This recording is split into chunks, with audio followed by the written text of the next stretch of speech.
It's a lost cause. What's the point? It's a lost cause. Society's burning. The planet's drowning. It's too late to reverse the damage we've done. It's a lost cause. The church is dying. Look at the numbers.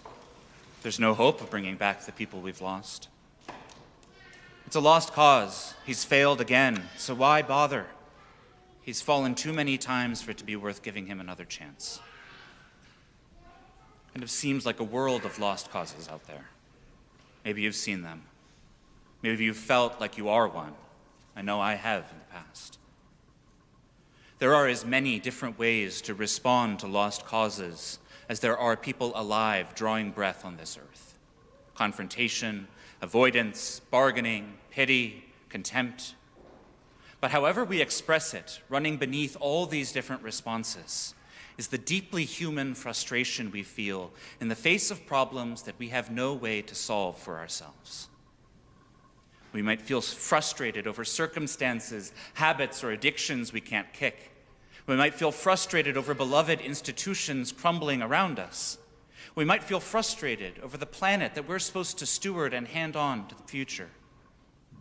This frustration is a place of anxiety and hopelessness. It's a place that the Psalms name the depths, in Hebrew, Sheol, the grave. Humanity is constantly finding itself crying out from those depths.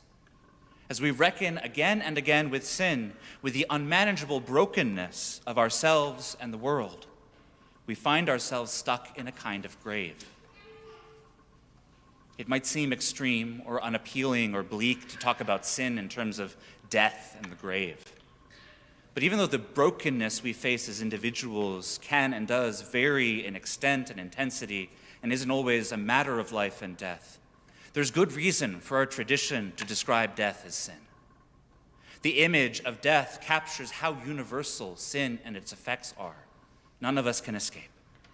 It captures how profoundly the brokenness shapes the world and our lives. And it captures how powerless we feel, how powerless we are on our own to accomplish the task of overcoming and fixing that brokenness. That's at the heart of what penitence is, reckoning with this death and our inability to fix it. And it's such an important theme to the season of Lent because it's so central to the human condition, which the coming drama of Holy Week turns on its head as Jesus takes up our human brokenness and turns it inside out on the cross.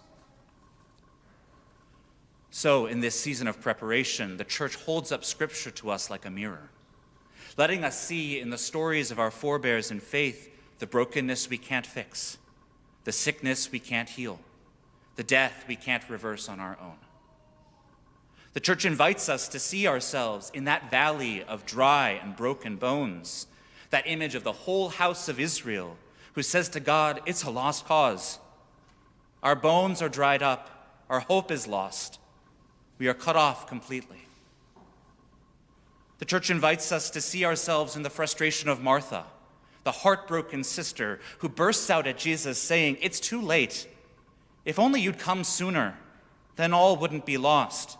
But he's dead now. The Church even invites us to see ourselves in Lazarus, who is so utterly helpless, sealed up and silent, that he can't even cry out and plead his lost cause. The last hope of fixing him slipped away days ago. He's dead and rotting. There's no point. I wonder where you see yourself in the mirror of these stories. What are the lost causes you are facing today, or maybe ones that you've faced in the past? What comes to mind in your life when you think about the hopelessness of the Valley of Bones, or the frustration of Mary and Martha, or the silent decay of Lazarus in the tomb? Maybe it's a loved one, a cause, a group, even yourself, someone or something you love that is struggling, that you desperately want to see thrive, but have no power in yourself to mend or remake, to heal or resuscitate.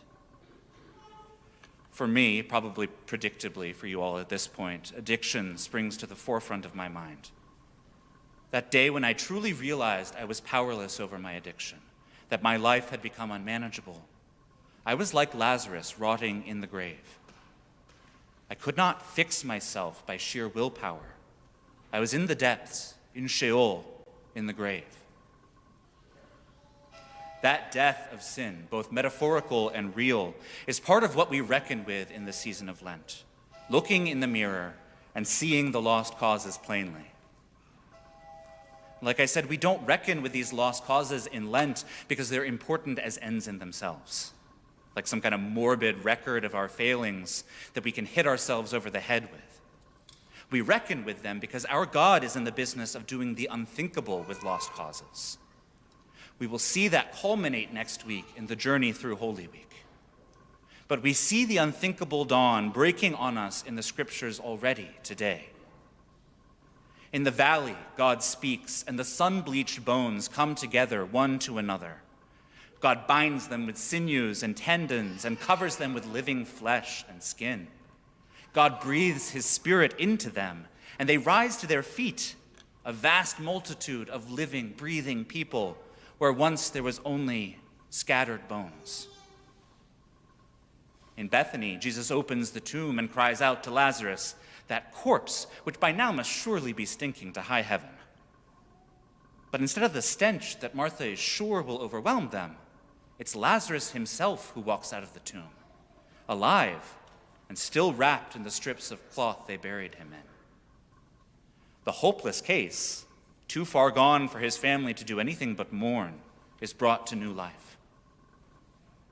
And as marvelous as these moments of new life are, as awe-inspiring as it would be to see a valley of bones knit together into a nation, as impossibly joyful as it must have been for Martha and Mary to see their beloved brother walk out of that tomb, these wonders are just signposts to something even greater. God says that the valley of dry bones are raised to new life so that Israel might know that the Lord their God has spoken and will act. And Jesus says that Lazarus is called forth from the tomb where he rotted so that those who witnessed the sign might believe that God had spoken and was acting in the person of Jesus. These moments of resurrection are signs pointing to Easter, to the drama of the passion, death, and resurrection of Christ, when God acts in the most decisive way imaginable to pull humanity out of the grave of our unmanageable brokenness. That's why the church invites us to look in the mirror, to reckon with the apparently lost causes in Scripture. And it's why I would invite you to carry your own lost causes in mind as we move into Holy Week. We reckon with sin in these weeks, not to beat ourselves up, but to name the grave for what it is. We name our sin in this season, the tombs we find ourselves in, so that we can prepare ourselves to celebrate the resurrection, that great mystery of Christ's empty tomb. We take the apparently hopeless case of our human condition and place it at the foot of the cross. And we look forward to the new light of Easter morning, just like Lazarus and Mary and Martha, as we see that God is doing for us and in us, what we could not do for ourselves, turning brokenness into wholeness and death into life.